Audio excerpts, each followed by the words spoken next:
নমস্কার, প্রান্তিক গাইডে সবাইকে শুভেচ্ছা অভিনন্দন। আজ আমি নিয়ে এসেছি নেতাজি সুভাষ ওপেন ইউনিভার্সিটির Yuji first year Bangla honours CCBG 2 পেপারের সাজেশান। বাংলা অনার্স সিসিবিজি 2 পেপারের ফাইনাল সাজেশানটা দিয়ে দেবো, আমি স্টারও মেরে দেবো। তাই প্রথম থেকে শেষ পর্যন্ত ভিডিওটা দেখবে, আমি কি বলছি আমার কথাগুলো মনোযোগ দিয়ে শুনবে। আর যারা প্রান্তিক গাইডে অনলাইন ক্লাস করতে চাও বা নোটস সংগ্রহ করতে চাও, স্ক্রিনে দেওয়া নাম্বার যোগাযোগ করবে, সমস্ত কিছু হেল্প পেয়ে যাবে। দিয়ে দিচ্ছি NSOU Yuji first year Bangla honours CCBG 2 পেপারের ফাইনাল সাজেশান 2026 সালে যারা ফাইনাল এক্সাম দিচ্ছ তাদের জন্য।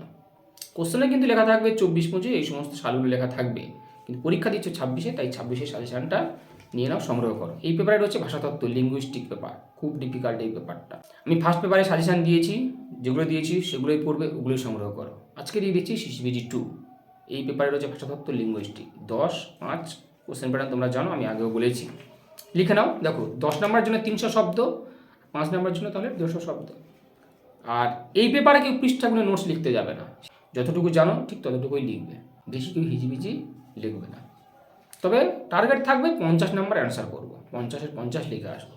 লিখে নাও, তাহলে কেউ কিন্তু স্কিপ করবে না। আমি দেখেছি তোমরা প্রচুর ক্যান্ডিডেট রয়েছে যারা ভিডিও টেনে দেখো। একজন টিচারকে 5-10 মিনিট সময় দেওয়া যায়, নাহলে কিছুই বুঝতে পারবে না। প্রথম প্রশ্ন হচ্ছে, প্রাচীন ভারতীয় আর্য ভাষার সাহিত্যিক নিদর্শন সময়কালগুলো কী কী তা আলোচনা করো। এর ভাষাতাত্ত্বিক বৈশিষ্ট্য। ভাষাতাত্ত্বিক বললে ধ্বনিতাত্ত্বিক দিতে হবে, রূপতাত্ত্বিক দিতে হবে। যদি মেনশন করে ধ্বনিতাত্ত্বিক, তাহলে ধ্বনিতাত্ত্বিক দেবে। যদি 10-এর পরে, তাহলে 10টা পয়েন্টস দিতে হবে। যদি রূপতাত্ত্বিক মেনশন করে, তাহলে রূপতাত্ত্বিক থেকে 10টা দিতে হবে। যদি ভাষাতাত্ত্বিক বলে, তাহলে ধ্বনিতাত্ত্বিক থেকে 5টা বৈশিষ্ট্য, রূপতাত্ত্বিক থেকে 5টা বৈশিষ্ট্য মনে রাখবে। তাহলে প্রাচীন ভারতীয় আর্য ভাষাটা করছো, প্রত্যেকের সময়কাল, এগুলো আবার শর্ট কোশ্চেনে তো আসবে। সময়কাল, সাহিত্যিক নিদর্শন, যুগগত নাম, এটা তোমরা রামেশ্বর সব বইটা ফলো করবে, হয়ে যাবে। সব থেকে ভালো দেওয়া রয়েছে নির্ভুল বই। আবার তোমাদের যে বইগুলো রয়েছে ভুলে ভরা। প্রাচীন বাংলা ভাষার সময়কাল, দেখো প্রাচীন ভারতীয় আর্য ভাষা আর প্রাচীন বাংলা ভাষা কিন্তু আলাদা। প্রাচীন ভারতীয়, মধ্য ভারতীয়, নব্য ভারতীয়। প্রাচীন বাংলা, মধ্য বাংলা, নব্য বাংলা বা আধুনিক বাংলা। তাহলে প্রাচীন বাংলা ভাষার সময়কাল, সাহিত্যিক নিদর্শন, ভাষাতাত্ত্বিক বৈশিষ্ট্য। প্রাচীন বাংলা ভাষার ভাষাতাত্ত্বিক বৈশিষ্ট্য মানে এই ধ্বনিতাত্ত্বিক, রূপতাত্ত্বিক। মধ্য বাংলার সময়কাল, সাহিত্যিক নিদর্শন, এর শ্রেণীবিভাগ, আদি মধ্য বাংলা, অন্ত মধ্য বাংলা, আর ভাষাতাত্ত্বিক বৈশিষ্ট্য। আধুনিক বাংলা ভাষাটা করবে, আধুনিক বাংলা ভাষা। তাহলে প্রাচীন বাংলা, মধ্য বাংলা, আধুনিক বাংলা, প্রাচীন ভারতীয় আর্য ভাষা করছি। পরের প্রশ্ন হচ্ছে, উপভাষা কাকে বলে, শ্রেণীবিভাগ, উপভাষা সৃষ্টির কারণ, ভাষা ও উপভাষার মধ্যে পার্থক্য। দেখো শ্রেণীবিভাগে 5টা উপভাষা রয়েছে, মেনশন করে দিতে পারে।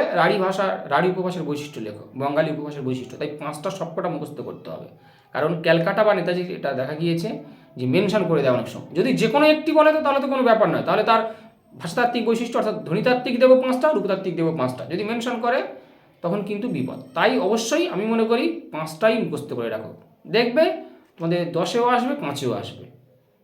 নাহলে কিন্তু কোশ্চেন ছেড়ে যাবে। ভাষা উপভাষা খুব সহজ, উপভাষা নোটস খুব সহজ। মানে তোমাদের এই সিলেবাসের মধ্যে সব থেকে সহজ হচ্ছে টপিকস হচ্ছে উপভাষা, শব্দভাণ্ডার আর সাধুচলিত ভাষা। এই 3টে জায়গা সব থেকে সহজ। তাহলে রাঢ়ী বঙ্গালী এর ভাষাতাত্ত্বিক বৈশিষ্ট্য করবে, ধ্বনিতাত্ত্বিক, রূপতাত্ত্বিক, কিন্তু আমি এটা বারবার বলছি, মনে রাখবে।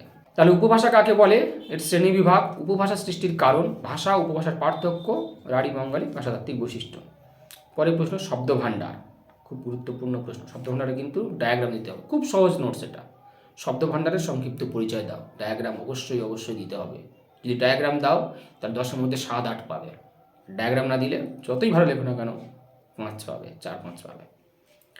পরের প্রশ্ন হচ্ছে, সামাজিক উপভাষা কাকে বলে, সামাজিক উপভাষাগুলি কি কি, উদাহরণ সহযোগে আলোচনা করো। সামাজিক উপভাষা কাকে বলে, সামাজিক উপভাষাগুলো কি কি, উদাহরণ সহযোগে আলোচনা করো।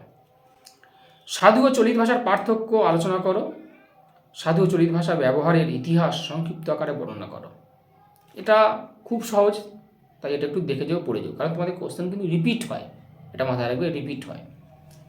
পরের প্রশ্ন হচ্ছে, মধ্য ভারতীয় আর্য ভাষার সময়সীমা, সাহিত্যিক নিদর্শন এবং ভাষাতাত্ত্বিক বৈশিষ্ট্য। মধ্য ভারতীয় আর্য ভাষার সময়সীমা, সাহিত্যিক নিদর্শন এবং ভাষাতাত্ত্বিক বৈশিষ্ট্য। পরের প্রশ্ন, বাংলা ভাষার যুগ বিভাজনের বিতর্কটি সংক্ষেপে আলোচনা করো। বাংলা ভাষার যুগ বিভাজনের বিতর্কটি সংক্ষেপে আলোচনা করো। তাহলে এগুলো 10-এর জন্য। এবার যখন 5-এ আমি স্টার মেরে দেবো, চিন্তা নেই। তদ্ভব, অর্ধতৎসম, দেশি শব্দ, বিদেশি শব্দ, আগন্তুক, কৃতঋণ, মিশ্র শব্দ। দেখো এ কটা আর আলাদা করে করতে হচ্ছে না, শব্দ ভাণ্ডারের মধ্যেই সব কটা রয়েছে। তৎসম শব্দ, তদ্ভব শব্দ, অর্ধতৎসম, দেশি শব্দ, বিদেশি শব্দ, আগন্তুক শব্দ, কৃতঋণ শব্দ, মিশ্র শব্দ। শব্দ ভাণ্ডার নোটস মুখস্থ করলে এটা হয়ে যাবে। বাংলা ভাষার উদ্ভব, বাংলা ভাষার উদ্ভব ঝাড়খণ্ডী, বরেন্দ্রী, ঠিক হিসাবে ঝাড়খণ্ডী, ওই উপভাষা 5টা করলেই হয়ে যাচ্ছে, ঝাড়খণ্ডী, বরেন্দ্রী। বড় নোটসগুলো আগে ভালো করে মুখস্থ করো। ক্লাসিক্যাল সংস্কৃত ও বৈদিক সংস্কৃত ভাষার পার্থক্য বা বৈদিক ও সংস্কৃত ভাষার পার্থক্য। ক্লাসিক্যাল সংস্কৃত বৈদিক সংস্কৃতের মধ্যে পার্থক্য বা বৈদিক ও সংস্কৃত ভাষার মধ্যে পার্থক্য। ইন্দো ইউরোপীয়, ইন্দো ইরানীয়। নব্যভারতীয় আর্য ভাষার সময়সীমা, এর সাহিত্যিক নিদর্শন। নবভারতীয় আর্য ভাষার সময়সীমা, সাহিত্যিক নিদর্শন। প্রাচীন বাংলায় সর্বনামের প্রয়োগ, ব্যবহার। প্রাচীন বাংলায় সর্বনামের প্রয়োগ বা ব্যবহার। আধুনিক বাংলা ভাষা, আধুনিক বাংলা ভাষা বা নব্য বাংলা ভাষায় এর ভাষাতাত্ত্বিক বৈশিষ্ট্য, ধ্বনিতাত্ত্বিক, রূপতাত্ত্বিক এবং সময়কাল, সাহিত্যিক নিদর্শন। ভারতের ভাষা পরিবার, ভারতের 5টা ভাষা পরিবার সম্পর্কে ছোট ছোট করে আলোচনা করতে হবে। পৃথিবীর প্রাচীন ভাষা বংশগুলির মধ্যে 5টি ভাষা পরিবার সম্পর্কে আলোচনা করা, মানে ওই ইন্দো ইউরোপীয়, ইন্দো ইরানীয় সবকটাই হয়ে যাচ্ছে, এইটা করলে ওগুলো হয়ে যাচ্ছে। পৃথিবীর প্রাচীন ভাষা বংশগুলির মধ্যে 5টি ভাষা পরিবার। অন্তমধ্যযুগের বাংলা ভাষায় যৌগিক ক্রিয়ার ব্যবহার, অন্তমধ্যযুগের বাংলা ভাষায় যৌগিক ক্রিয়ার ব্যবহার। কেন্তুম গুচ্ছ, শতম গুচ্ছ, কয়েকটা কোশ্চেন আমি এক্সট্রা দিয়েছি, যদি কোশ্চেন ডিফিকাল্ট হয় ঘুরিয়ে দেয়, তাই কয়েকটা কোশ্চেন আমি এক্সট্রা দিয়েছি। কেন্তুম গুচ্ছ, শতম গুচ্ছ। সংস্কৃত ভাষা বাংলা ভাষা জননী কিনা তা আলোচনা করো, সংস্কৃত ভাষা বাংলা ভাষা জননী কিনা তা আলোচনা করো। এটা খুব ভালো প্রশ্ন। রামরাম বসু, গোলকনাথ শর্মা, মৃত্যুঞ্জয় বিদ্যালঙ্কার, উইলিয়াম কেরি, রাজীব লোচন মুখোপাধ্যায়, এদের একটি করে গ্রন্থের নাম লেখো। রামরাম বসু, গোলকনাথ শর্মা, মৃত্যুঞ্জয় বিদ্যালঙ্কার, উইলিয়াম কেরি, রাজীব লোচন মুখোপাধ্যায়, এদের একটি করে গ্রন্থের নাম। এই উত্তরটা তোমরা কমেন্টসে জানাবে কিন্তু আমাকে। শব্দের কিছু উৎস দিয়ে দেবে, হ্যাঁ, শব্দ ভাণ্ডার যে করছো দেখবে ওখানে শব্দ দেওয়া রয়েছে, এটা কোন শব্দ, সেরকম শব্দের কিছু উৎস দিয়ে দেবে, তোমাদের সেই উৎস নির্ণয় করতে হতে পারে, দেয় এটা। পরের প্রশ্ন হচ্ছে অস্ট্রিক ভাষাবংশ, অপভ্রংশ, অবহট্ঠ, সৌরসেনী প্রাকৃত।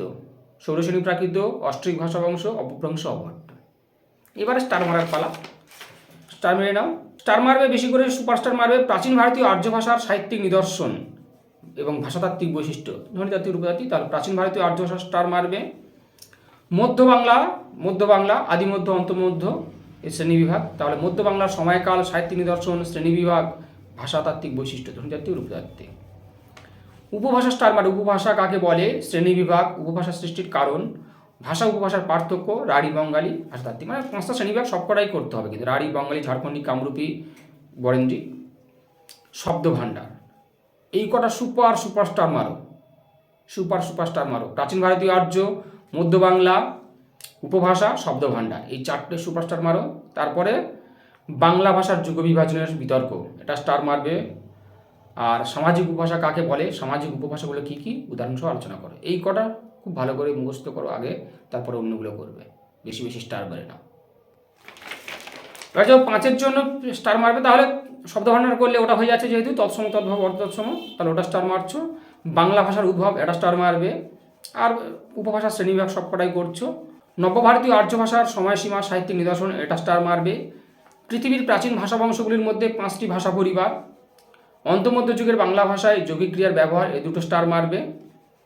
আর শব্দের কিছু উৎস দেবে, এটা এগুলো একটু ভালো করে প্র্যাকটিস করে যাও, হয়ে যাবে।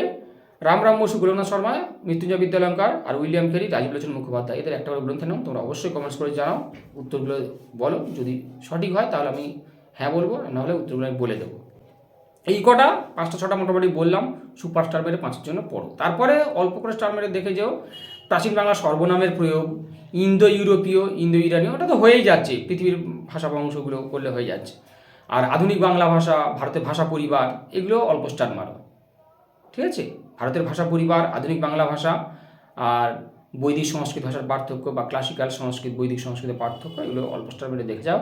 সংস্কৃত ভাষা বাংলা ভাষা জননী কিনা অল্প স্টার মেরে দেখে যাও। তাহলে 3টে স্টেপে পড়াশোনা করছো, সুপারস্টার কটা আগে মুখস্থ করবে, অল্প স্টার কটা তারপরে অন্যান্য কোশ্চেনগুলো যেগুলো আছে সাজেশনের মধ্যে রিডিং দিয়ে রাখবে, যেন লিখতে পারো তেমন করে। হিউজ টাইম পাচ্ছ, এই সময়টাকে কাজে লাগাও, তাহলে অবশ্যই ভালো রেজাল্ট হবে। আর যারা আগামী ইয়ারে বা সেমিস্টারে অনলাইন ক্লাস বা নোট সংগ্রহ করতে চাও, আমি আশা করব অবশ্যই স্ক্রিনে দেওয়া নাম্বার যোগাযোগ করবে। অ্যাসাইনমেন্ট, নোটস সমস্ত কিছুতে হেল্প পাবে, সাপোর্ট অ্যান্ড গাইড পাবে। এবং ক্লাস, অনলাইন ক্লাসের একটা সুবিধা বললাম, ভিডিও রেকর্ডিং থাকে আমাদের, তাই ভিডিও রেকর্ডিংয়ের ফেসিলিটিটা তোমরা পাচ্ছ। অবশ্যই যোগাযোগ করবে।